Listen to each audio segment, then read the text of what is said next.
went and had a meeting with Amy and Kevin, Amy Pascal and Kevin Feige, and had talked about. They sort of just teased it. I think Amy was like, "We'd love to talk to you, and you know what this is about." And I was like, "Okay, sure, let's have a chat."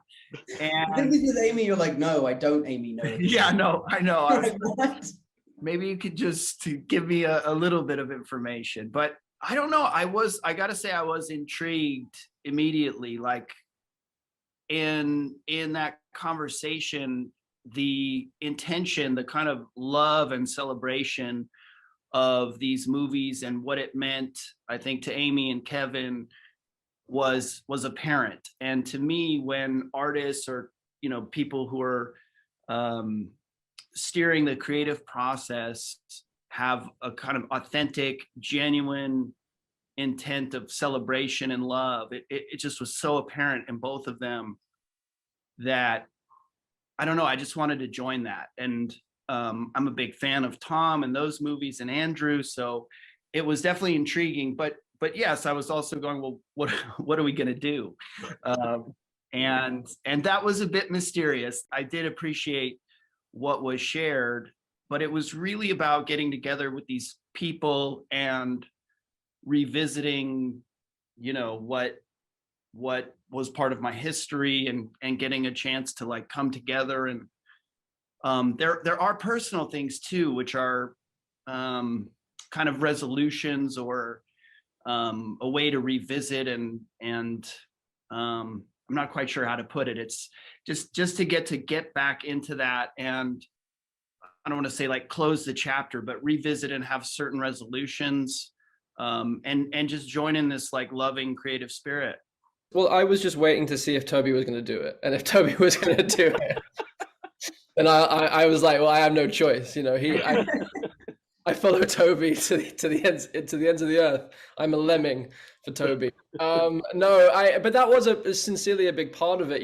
When I was approached about it, and again, in a similar way to what Tobey was saying, it was like, oh, the intention feels very pure here. It actually feels like a great creative idea and a great creative story. It wasn't like they were just asking us to come and say hi and then leave again, but actually have our presence being in service to Tom, being in service to Tom's journey and where he is as Peter Parker, and how I love the destiny feeling of the multiverse expanding in this film, and actually that without Tobey's Peter and Andrew's Peter being present for Tom's Peter at this very moment, he may not become the Peter Parker that he's supposed to become.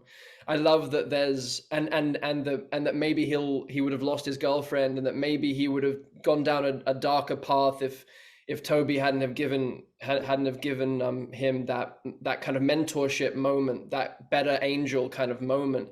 Is this a story worth telling, and do I want to work with these people? And it was a big double kind of capitalized yes, and then it exceeded my expectations, because the way that Tom and Zendaya and Jacob are as a trio is just like a kind of magical heaven kind of friendship, and then so welcoming of me and Tobey into the gang. And then the way that Tom works with John Watts and Kevin and Amy, it's like it's very open, it's very free. And so Tobey and I felt not only welcomed, but actually given lots of permission to play and to kind of find our way into being of service to Tom's story in this way. And it was just a kind of joyful few weeks that we all got to spend together, which it could have been an absolute, not like you kind of think, well, getting 3 Spider-Men together could go one of 2 ways. And I think it's a testament to these guys that it went the way that it went, which was a brotherhood.